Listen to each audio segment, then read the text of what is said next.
Thank you, Freaks. Irene, I'm coming to you first. Story of this game seemed to be Team Impulse trying to deal with the multitude of threats on the side of TSM. I want to start in the mid lane because we saw in the video feature leading into the game, Xiao Weizhao and the rest of the team recognizing the importance of shutting Bjergsen down. Yeah, and when you talk about multiple threats, they didn't actually draft a whole lot of threats on the side of TSM. So they just were able to, we talk about it a lot, where if Xiao Weizhao can neutralize Bjergsen, TIP stand a really good chance of running over the entire game. And that's exactly what they did here. Xiao Weizhao went on Orianna, one of his classic champions, and just was able to farm up and just knock Bjergsen out of lane. We saw at level 2, he got Bjergsen to 1/3 HP, and then he just got lane dominance from there. Yeah, well, let's take a look at that fight in particular. We're going to pull this up on your screens right now, the first replay. We're going 12 minutes into the game, and it starts here in the 1v1. We talk so frequently about Team Impulse being an aggressive team, but what they've added to their game lately is the right moments of aggression. There was so many times in this game where Team Impulse showed restraint because they're waiting for the Shen and the Twisted Fate to not be threats.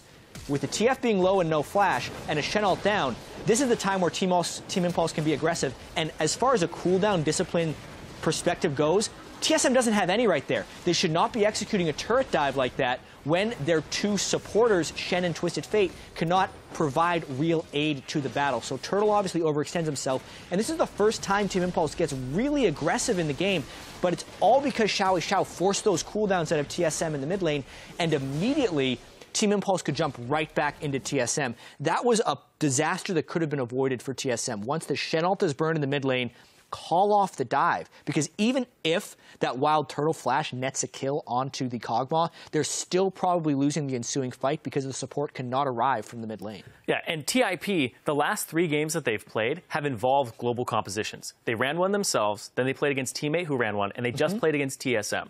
They know the conditions themselves for when they can execute as a global comp, and then they just apply that to their enemy. As soon as those conditions are met on a global comp, it's like, he can't come in. It's just a comp. You take the global out of it, and then you can take those fights. And that's how they're playing it, and it was great to watch. Yeah, and there's a few things that TSM did well after the early game disaster, because once Dyrus got an edge, he did provide good split push pressure that whole game. It was the reason that Team Impulse had to continually just force these group fights, because the spread out gameplay and the team play from TSM was holding strong and pulling them back into the game. And it took a while. It took till 36 minutes into the game of forcing these global objectives where they finally got the fight they wanted. We're going to pull this replay up on your screen and walk through it. Yeah, because Zyrene also mentioned earlier that Team Impulse has plenty of experience playing as and against global team compositions. So what you need to do, this is textbook all the way back to Season 2. If a team is dominating you with global ultimates, you have to force the group. And right here, Team Impulse knows exactly that, so it looks like they're being foolish because they're all so low, but that is the only way they can draw TSM in. And they just start this team fight with brute force. They righteous glory onto Bjergsen, and they are so much stronger in the 5v5 that even though Rush and Adrian started this fight with low health, they can still be superior in that engagement. There's definitely some micro things where Team Impulse outplayed TSM in that situation. TSM could have played the fights better, but strategically, that was the only play Impulse actually had left, and they managed to execute. Yeah, and the only damage dealers are Corki and Twisted Fate. When you all just barrel onto Twisted Fate, you have this sustained damage of the Orianna, the sustained damage of the Nidalee, and the Kog'Maw, who's untouched for a lot of that fight. You're just going to flat out just win that fight, no problem. Yeah, the QSS definitely coming up big there on the Kog'Maw against the gold cards.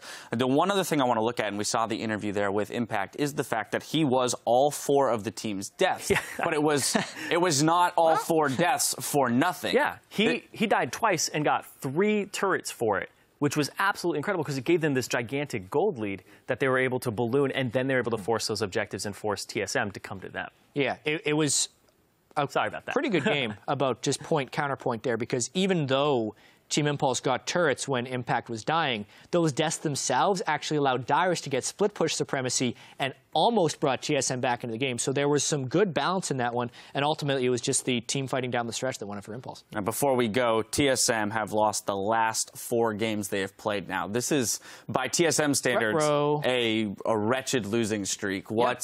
What's in the cards for them at this point? By anyone's standards, a 4-game losing streak is somewhat wretched. It's continuation of their rebuilding plan, obviously. Reginald said he's already stepping in as head coach. There has been a trend downwards, and in correcting that trend, if you're in a valley, it will take time to come back out. The question will be whether they break and continue to fall downwards, because it's not looking good for TSM. All right, well, there you have it. When we come back, Team Liquid will defend their hold on second place and first-round playoff bye against the likes of Counter Logic Gaming. Stay with us.